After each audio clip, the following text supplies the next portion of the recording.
Welcome to the BEAMLiFE Podcast, a lifestyle podcast based on living alcohol-free in a booze-soaked world. My name is Kelly Evans, and together with my friends, Tracy Georgievic and Lindsay Herrick, we share uncensored, unscripted, real conversations about what our lives have been like since we ditched alcohol and how we got here. By sharing our individual stories, we'll show you that there isn't just one way to do this. No matter where you are on your journey, from sober curious to years in recovery and everyone in between, you are welcome here. No judgment and a ton of support. Hello, everyone. Welcome to Season 3 of the BEAMLiFE Podcast. Tonight, we have our first guest of the season, Eva. Eva has been sober for over 30 years, and she has a coaching business called BEAMLiFE International that focuses on helping people who are struggling with addiction and healing trauma. We are very excited to have Eva here and hear her personal story and journey to sobriety, as well as to hear about how she helps her clients and the services she's offering to help people in the recovery community. Welcome, Eva. Oh gosh, thank you. Thank you for having me. It's just so exciting to be part of this. No, thank you for reaching out. We're so excited to have you. If you want to just tell our listeners a little bit about yourself, you had your own personal journey to sobriety. So maybe tell them a little bit about how your relationship with alcohol started and how it progressed and then brought you to where you are today, running a coaching business. I'm 65. I'm born in 58 in Sweden. And okay, wait a minute. You don't look 65. No. I don't know what that's supposed to look like, but wow. Yeah, you look amazing. I just love you. Good for you. To keep you. I just had early childhood abuse, blah, blah, blah, sexual abuse. That kind of sets you off, like the branch breaks and then you grow a different direction. I think my first addiction was ice cream. I vividly remember not being able to wait for the ice cream and then eat, of course, a whole pack. And what I have learned, it's just to numb the pain. Yes, your boundaries have been broken. You've been treated or mistreated. For me, it was like a buzz inside. I was just uncomfortable, tense, stressed, nervous, paranoid. I always had a radar out. What am I doing wrong? I grew up in a place where I would call it neglect more than anything else. I was basically on my own since I was 10, 11 years old and just running around. 14, boyfriend that was 23, whatever I do with a boyfriend. Where's mom? So those are like stories. And I started drinking at 13.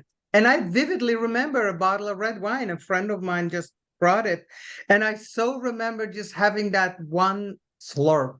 And, you know that?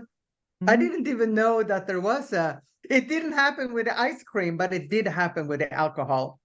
My attention just shifted. After I was raped, I just basically, my grades went down. I was drunk from Friday to Saturday, and that was basically my life.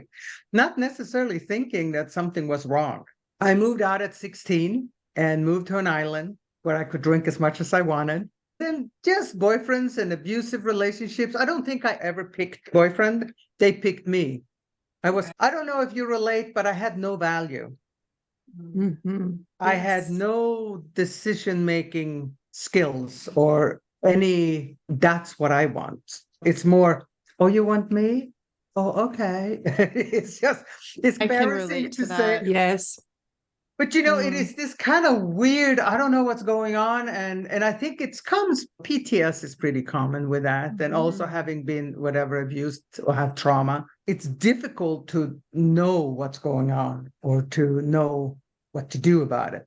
Sounds like you didn't have a lot of structure growing up or anybody teaching you those values, right? If you're pretty much on your own, you probably didn't have those core values to even know. You were raising yourself, really, it sounds. Yeah, we were taught in Sweden, you raise the children with shame. You just shame them into their worth nothing. And then you just have to look at them with that look of disapproval and you just shrivel. It's amazing. My mom can still sigh on the phone and I can still feel it. Just that kind of, I was expecting more of you. I think that's fairly common in European culture, to be honest with you. My dad came from a European background and he was an alcoholic as well. And there was a lot of abuse in his family. And definitely, I feel like that was the standard.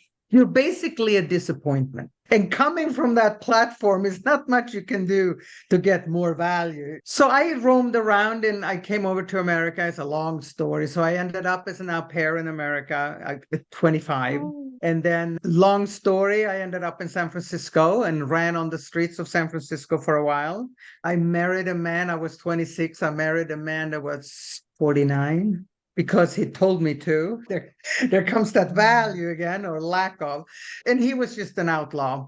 So I learned, I didn't really know what was going on. There was a lot of whatever, pit bulls and drugs and guns and stuff around me. And I don't know if I even realized the danger I was in. And then eventually I ended up getting an apartment with a roommate in 88. And that's when I started to stabilize. I could only work as a bartender. Often drank more than they did and my clients.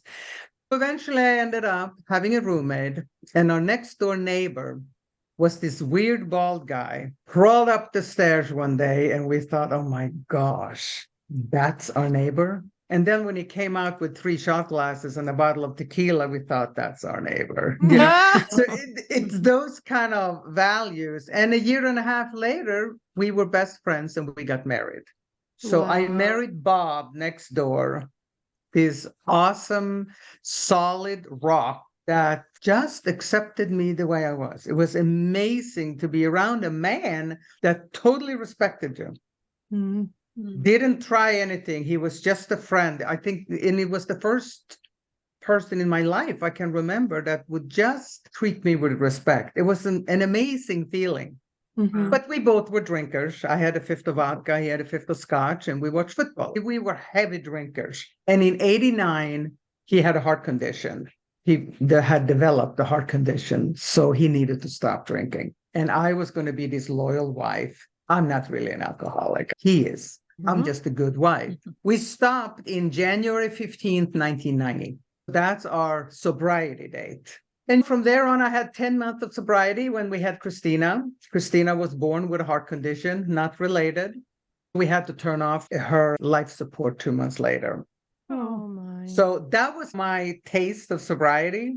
After all abuse and whatever kind of lifestyle I've had up to 32, you sober up and then 10 months later, your daughter dies. Tragedy. So I kind of lived on an earthquake. I had no idea how to live life. Sounds like you were just living in survival mode. Yeah, it's like the pinball. You touch into things and ouch. And it's amazing because I had 2 more children that both had apnea. So they stopped the breathing. So they kept you on your toes for a while. So the first 5 years of sobriety was absolute survival. And since I lost one child, I was going to make sure I wasn't going to lose another one. So I became one of these helicopter moms that was absolutely neurotic, manic depressive, swinging back and forth and having no idea how to raise children. And that's basically the first 10 years of my sobriety. I looked at other people and said, so how do they do in the sandbox, talking to people? It was amazing looking back that my kids they're not on drugs. They don't smoke. They're like, wow. Considering, I don't think I was abusive to the point I wasn't hitting them or anything, but I was screaming. I was reactive. Mm-hmm. They never knew when I was going to fly off. So living immense is a good idea. Mm-hmm. Then we just go on living. That's the thing. People say, oh, 33 years of sobriety. Wow. You know what? You wake up, you don't drink, you go to sleep. You wake up, you don't drink, you go to sleep. Seriously, it isn't really that big of a deal, the length of sobriety. Mm-hmm. I think the big deal is what kind of human have you become? Your behavior, have you changed? Because I met enough people with 30, 40 years of sobriety and I want nothing to do with them. What I have learned, you can flag off and memorize the big book and have all these spiritual, wonderful words and do all that stuff. But who are you when no one's watching? Yes, right. That's integrity. I think so. It's important to me to see that. And my husband was military, very strong rock, never budge. And even if I don't agree with him, I was so envious of the rock he was standing on. He truly had confidence and he knew what he was thinking and wouldn't back down. And I was all over the place, a kite with no rudder. And then when I would finally land or crash somewhere, he could just scrape me up and take me home. And he was just non-emotional that way. So he passed last year. Oh my. Yeah. I'm sorry. Oh, yeah, thank you. But it really shows one thing that I tell every woman to keep track of the money. He wasn't hiding anything. It's just that I didn't necessarily care. Yeah. I had no idea how to take care of money. I've had a business for 30 years. My client sent money into one account. He took care of it. And I didn't even know how much I was making. Couldn't care less. I would do it for free had we not had a mortgage. Wow. Because I just loved doing sessions. All that other stuff wasn't interesting. So women, it's called learned helplessness. Absolutely. And it is shocking when you wake up and you realize that you don't know anything. So I'm hoping that anybody else, I tell it to a lot of women, and many of them say, oh yeah, my husband takes care of everything. Yeah, wake up, honey. Yeah.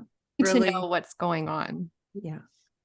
It's probably something really important to point out to women. I'm sure there's lots out there that maybe need that sort of advice. You get emotionally, it's a weird 33 years together with someone. You become the same way they are. You stop asking questions, or you just say, I'm busy with the kids. You have kind of rational thoughts about why you don't sit down and talk about it. It's not like his fault, and he was the man in the house. And so it's kind of weird, silent agreement in the end. True. Yeah.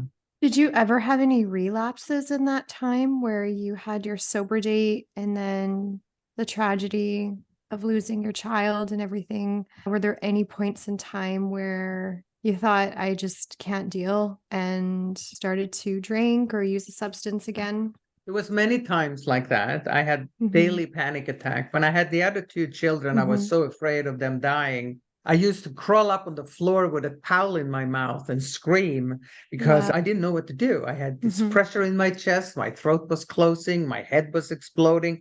I didn't know about somatics. I didn't know about panic attacks. I didn't drink because when Christina died, if I drink now, I would just disappoint her. About disappointment, right? Right. We Swede, we can't disappoint anybody. So that's what kept me sober for a while. It was just like talking to her and just crawl up on the floor and scream until things passed by. So you did stay sober through her passing? Yeah. Oh, okay. That's pretty amazing. If you were going to fall off, that would probably have been one of the times, I'm sure. It would have been a good excuse. Yeah. Yeah. That's the thing, right? We all come across things in life that could be a good excuse. That's why we have to keep working towards building our inner strength so that we can get through those times without the alcohol. Yeah, and most of the time it isn't. If you've been sober for, let's say, a year, if you pick up again, in my opinion, this is only my experience, if you pick up again, that's a choice. Yes. People say my disease took me out. What does that mean? No, you went to the store and bought a drink or whatever. It comes off judgmental, but it's this whole idea of there is some kind of ownership and responsibility. Accountability. Yeah. You need some personal accountability for the decisions that you're making. If your life is a mess and you're using substances to numb out, you got to take a look around, and you're the common denominator, right? The traumas that you experience, they're not your fault, but it is your responsibility to heal and do the work to try to come out the other side, right? Oh, yeah. And it was tempting when my husband passed. That would have been another good excuse. Absolutely. But there wasn't really any physical craving for the alcohol per se. It was more, I don't want to wake up tomorrow. You know, you want to just numb out. Check out. Yeah. I just don't want to feel anything. Yeah. Yeah. Do you think a lot of people use alcohol to manage anxiety on their own? What I think is that any kind of addictive behavior is just to manage pain. Yes. discomfort in the body. If Yeah. that's a little bzzz on a 1 or a 2, or if it's a flat big 10, dependent on our past. I think, and Gabor Mate, I don't know if you're familiar with, Yes. that's what he talks about. Yes. It's our pain. And if Yeah. we choose alcohol because there is alcohol in the house, or if we choose sex or whatever it is, what is the main reason? It's to get out of this. Yeah.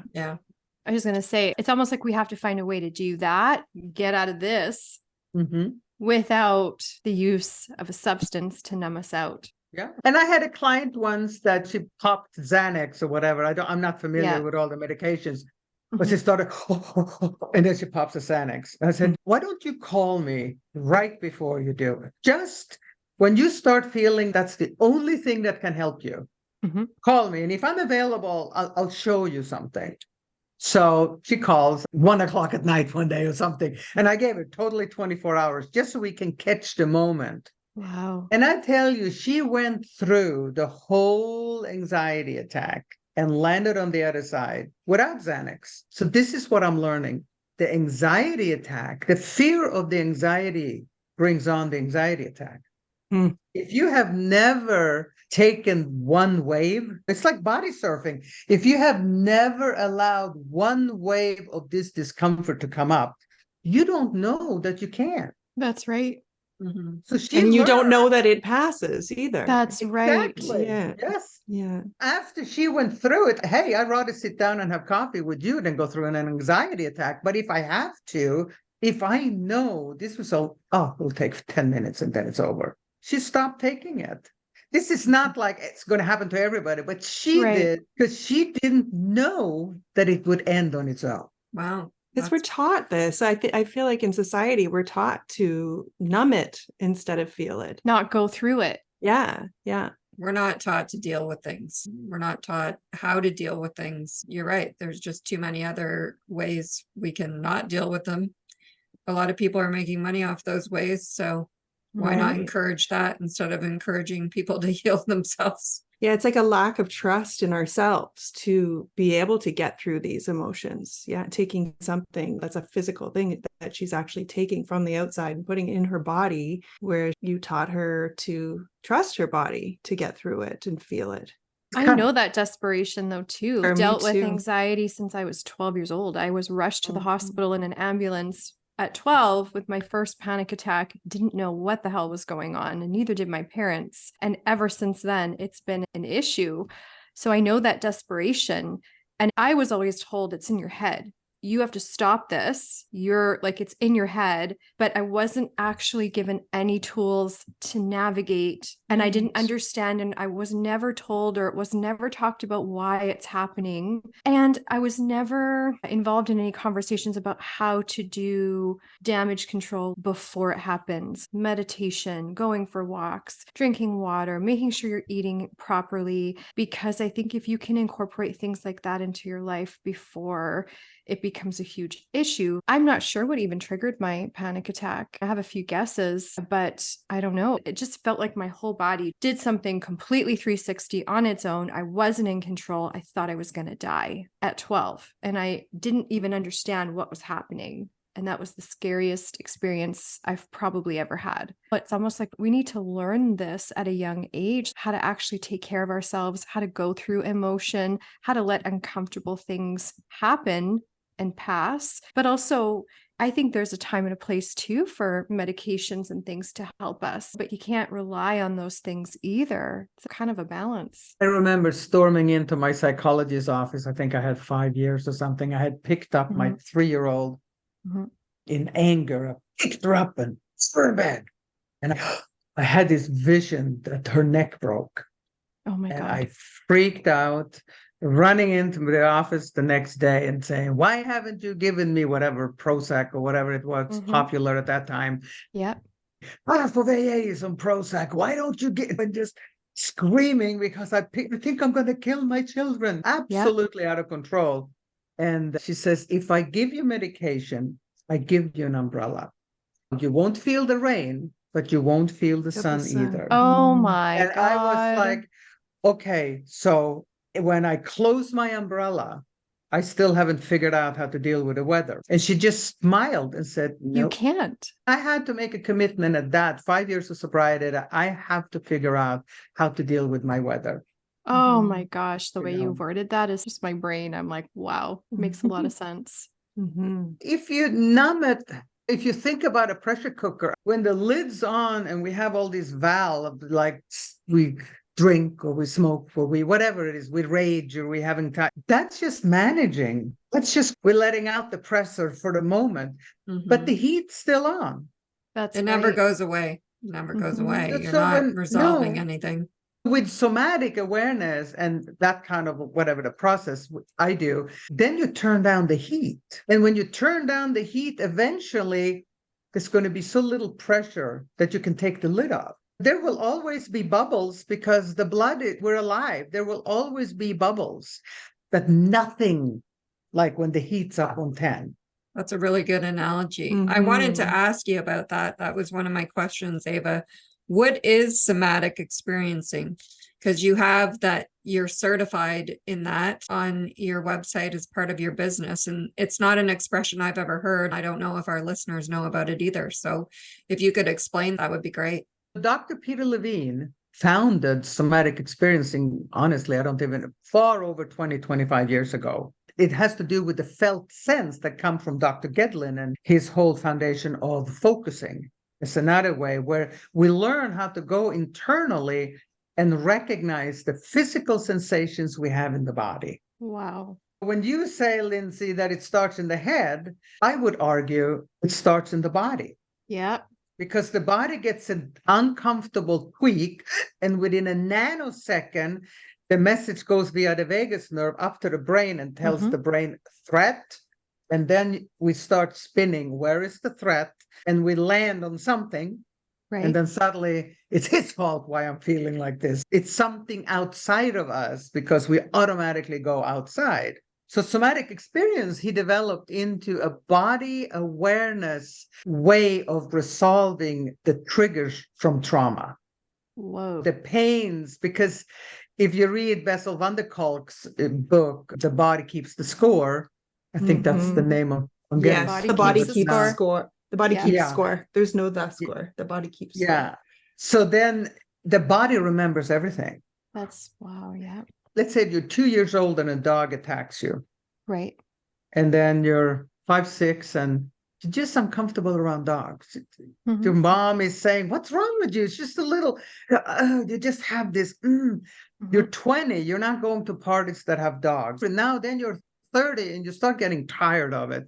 So you go to the therapist and you want to figure out, I don't know why I'm afraid of dogs. I can't remember ever being bit because it's pre-verbal. That's right. So you can sit in therapy for 20 years. You will not get to when the dog bit you because it's pre-verbal, number one, and you may not even have any memories, but the body knows. The body remembers the attack. So if you can leave your brain and just pay attention to how your body feels. Last time you saw a dog, and then you cross the street. Let's go there and see what happened with you right there. You never have to go back to the initial trauma. You don't even have to really necessarily understand the initial trauma. That's a really good point because I think a lot of people are afraid to do that, especially with traumas that they can remember, abuse and stuff. They don't want to go back to that. We don't have to. We can let the body tell the story. And I know how weird that sounds, and I don't know if I'm actually explaining somatic experiencing the correct way.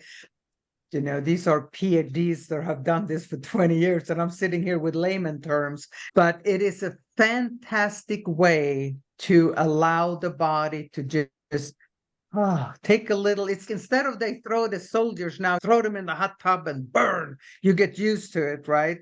No, stick your toe in, take a scoop out and then feel good again. And then take another scoop out. By the time the hot tub is half full, it's lukewarm and then you can get in and you don't have to re-expose and all these kind of stuff they do. Right. It's gentle. Wow. I love that. And we should link that book in our show notes for our listeners, The Body Keeps Score, because that would be a really awesome tool. I think Yeah, for one sure. book is really The Unspoken Voice with Dr. Peter Levine. Oh, Yeah. I've not read that one. In an Unspoken Voice. Okay. He's the founder of SE. So to mention that, I also took EmRes, Emotional Resolution, that also work. It's a similar, I don't want to say technique, it's a similar way that we teach skills to people so that they can learn how to resolve their own kind of triggers. Thanks for bringing that up and starting to explain that, because I saw that as well, that you had a certification in that as a practitioner. So I was curious. It sounded more literal, but I still was curious what it meant. Emotional resolution is developed by Cedric Berthelli. He's a Frenchman who is working with 2-3 doctors in France. And he developed this. This is another way of teaching a skill. Technique sounds not right, because every human being can actually do this. It's almost like we get conditioned out of it. Yes. So that's what EmRes is about, is to teach people how to recognize their body sensations, and then how to have the awareness to just allow the sensations to whoop, whoop, whoop, whoop, whoop. They will always pass. Always. It's like body surfing. It's a little scary at the beginning, and when you start learning it, that's all it is. Did you do this type of practice or therapy yourself before you got involved in it, Eva, for some of your trauma? So I was an absolute insane, crazy person for my first 16 years of sobriety. Raging, flying off the wall, screaming, being reactive. And then I read the book Awaken the Tiger. It's the first book of SE. And instead of saying that you're a trauma victim, he talks about trauma survivors. And I just lost it and thought, wow, there I am. So I just had to take the training. By then I was a coach, and I was a life coach, and I was a good coach. And then I would go home and scream at my kids because I didn't have the body awareness. So it's a 3-year training, and it saved my marriage. It saved my relationship with my children. Wow. I suddenly became aware of my body. It sounds like you were always searching to heal yourself. You seem very aware of what you were struggling with, but maybe not finding the ways to deal with it. It looks like that through that journey, you finally did stumble upon the things that helped you.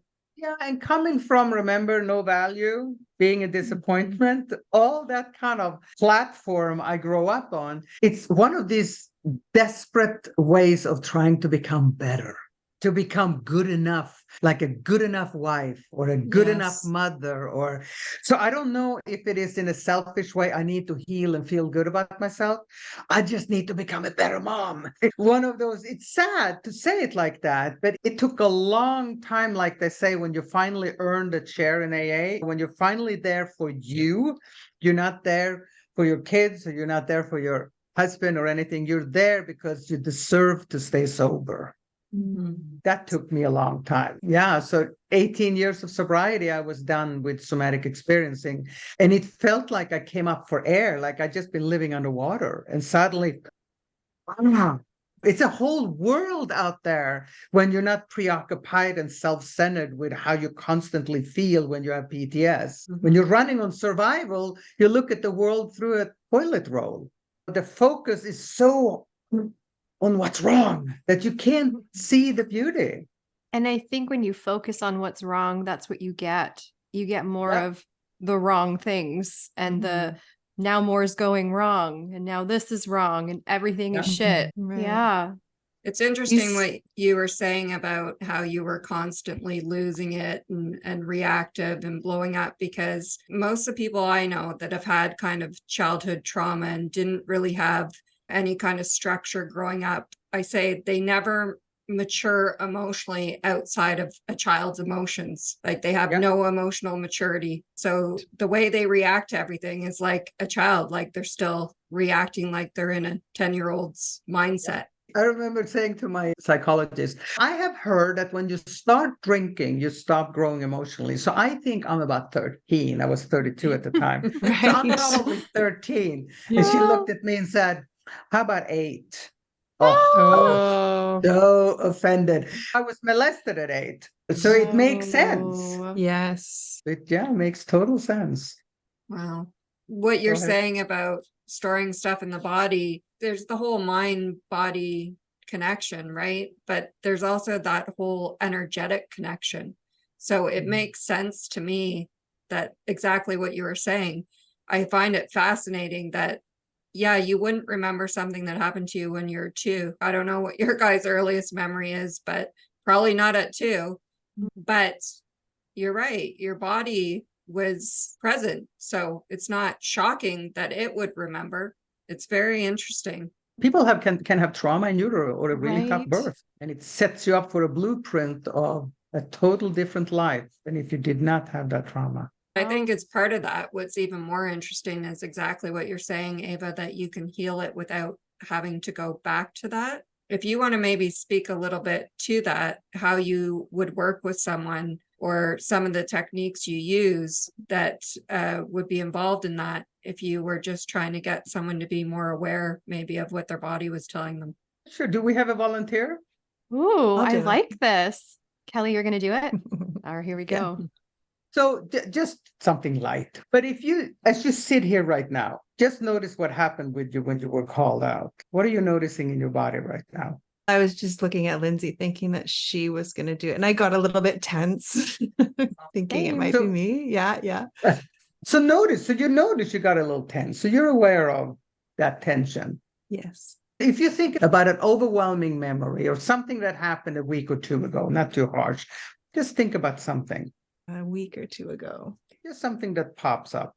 What you called us about, Kel. Yes. Yeah, that's what I just thought of. Yeah. Okay. Okay. You don't have to share it, but the more that you share, the more we can do. Okay. So you're thinking about it now? Yes. So then think about it in the shape as it's happening right now again. You're in it. Like I am, like I'm walking to the door, whatever is happening as if it, Okay. Just please close your eyes.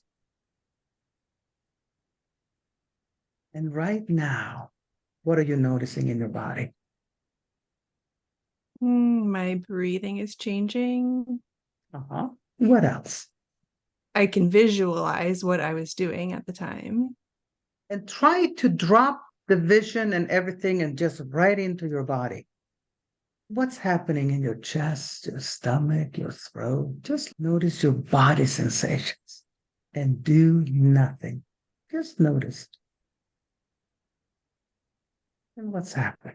My breath is slowing and I'm feeling more calm. Oh, okay. You can open your eyes and just... So how was that? Did you notice any kind of shift or anything that happened when you actually paid attention to what was going on? Yeah. Once you had me drop the visual and come more into my body, then I was able to only focus on my breath because I wasn't visualizing that other thing. This is just a taste of it. The thing is, when you have had serious trauma, there's no reason to go back and get re-traumatized. But things happens in life that's triggering us because of that trauma. Yes. So if we just go back, last week this happened and I got so scared or whatever, I got so angry, whatever reactive behavior we had, if we go back to that behavior, like you did in a sense that you go back to something that happened that was uncomfortable, then there is just different degrees on how much of sensations we want to feel. So we go in and we feel a little bit and then it changes. Like you notice, you give it your attention and then it changes. So it's, Michelangelo, the statue, David. Yes. So they asked Michelangelo, how could you create such a masterpiece? And he says, I didn't create David. God created David. I just removed what was not David. If we have overwhelming situations and traumatic situations from childhood and all the way up, every time something overwhelming happened, Dr. Peter Levine says, we freeze. It's like a frostbite. And then we have more and more frostbites. So we walk around like this huge ice block with a little piece of us left inside just to be safe. And instead of going at this ice block with an ice pick or a blowtorch and try to figure out what's wrong with us, we use compassion. We pay attention. Every time we pay attention and give space for the body, to express itself, it melts. And eventually this ice melts away so that we can come out, the true you, not the one we're trying to be to survive. Does that make sense? Yes. Yeah. I love that. So what- I'd actually written down part of that quote on a piece of paper here from your website. Yeah, I wrote down, we slowly turn into emotional ice blocks, attempting to protect ourselves by staying numb and safe inside.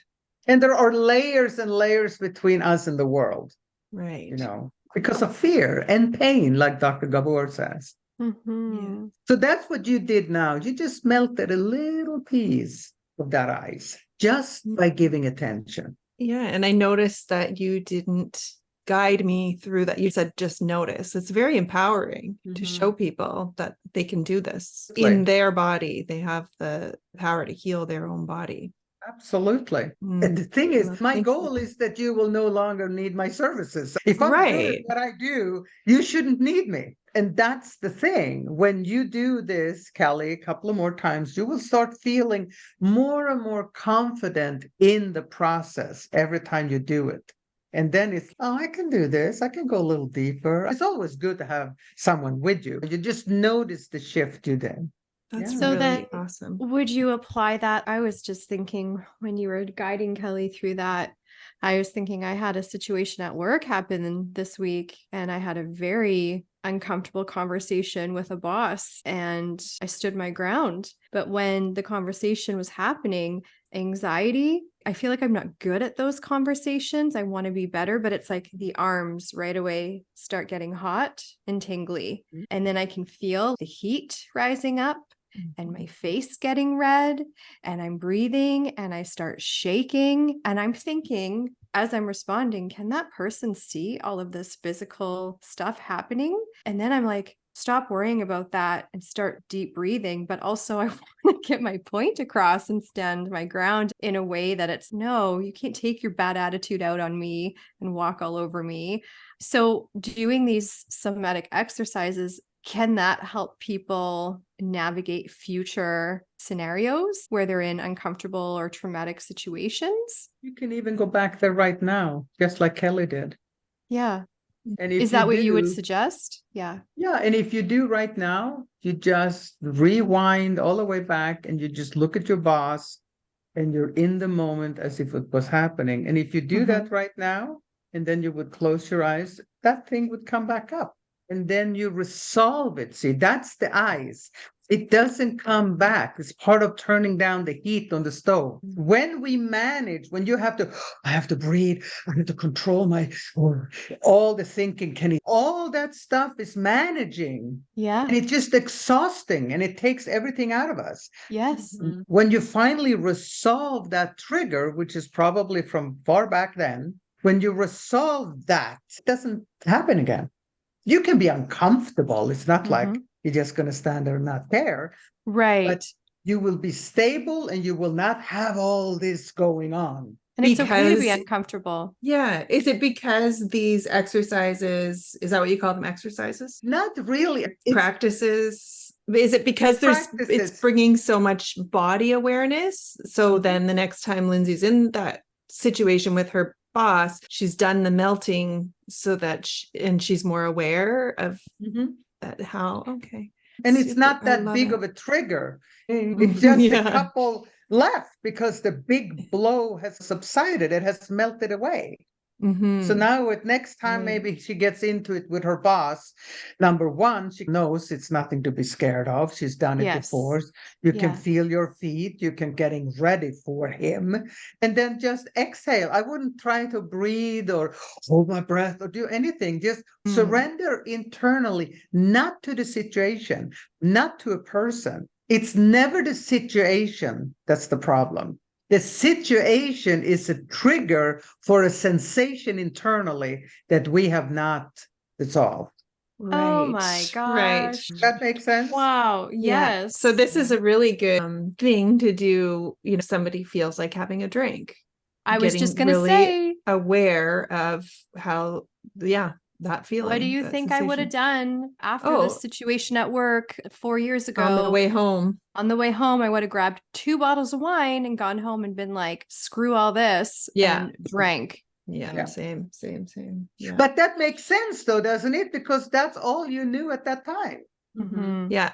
Because we don't want to, what we were saying at the beginning, we don't want to feel that feeling because that felt so uncomfortable. We don't want to feel, we don't realize it just takes a few moments to melt that stuff. Yeah. I love You know what it is too, for me, is what I'm realizing in this conversation is I start to feel those anxious, arm warm, tingly anger bubbling up inside, shaking, because I'm afraid to speak my mind and stand my ground because I don't want to make other people angry.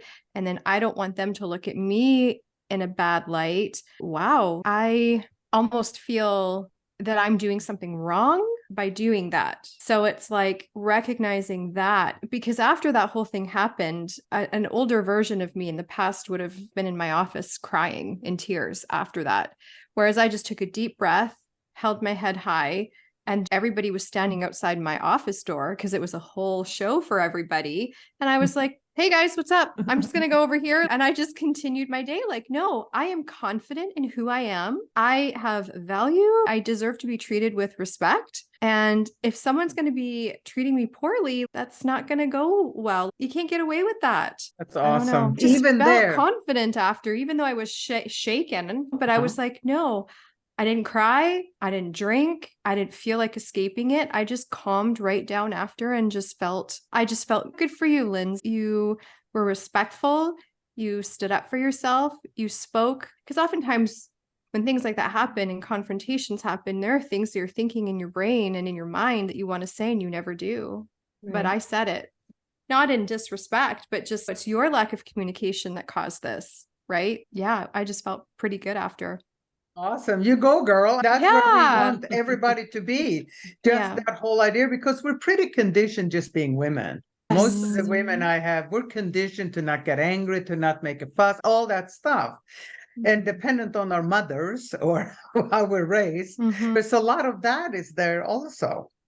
Yep. And then if you have alcohol, I cannot see, yes, I know men have had a hard time. That's fine. But if you're a woman and you have been drinking, you have trauma. Yeah, wow. You've been through some stuff that I don't think too many men are going through. Not to say men or women, but I think there is a huge difference when it comes to trauma and waking up with someone you don't know the name or wherever we go, and just things being raped drunk. You don't even remember it happened.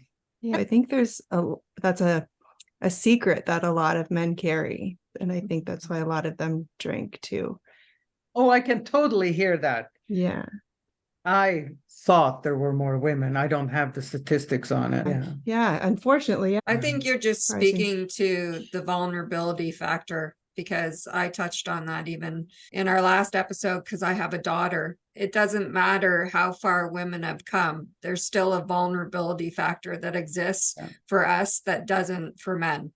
And regardless of how strong we become emotionally, mentally, physically, we're never going to be a match. And that's where there's always going to be a downfall, and that vulnerability or sense of vulnerability. But that's just my opinion. No, I agree with you. And I think it's also the rapists or abusers and so on. They feel the prey, right? So if we can teach our girls to stand up for themselves and feel their power and empower themselves, they give off the energy of don't mess with me. Yes. And often abusers don't really want to bother with people that are not just giving in and, you know, so they're looking for crime victims that doesn't take that much trouble. True. Very true. Wonderful. I have a couple of young girls. I have one now, she's 13. The sweetest thing. And the first time they feel that nice warmth inside of, oh, that's me. It's like a drug for me. I love it because, yes, girl, there you are. Yeah, we were talking about on the last episode, just in general, instilling that confidence, right? Confidence in kids in general to say no to things like alcohol or drugs with confidence, and confidence in being able to deal with things, deal with their emotions, the things that we weren't taught, so that they don't turn to something like alcohol or drugs to numb them instead.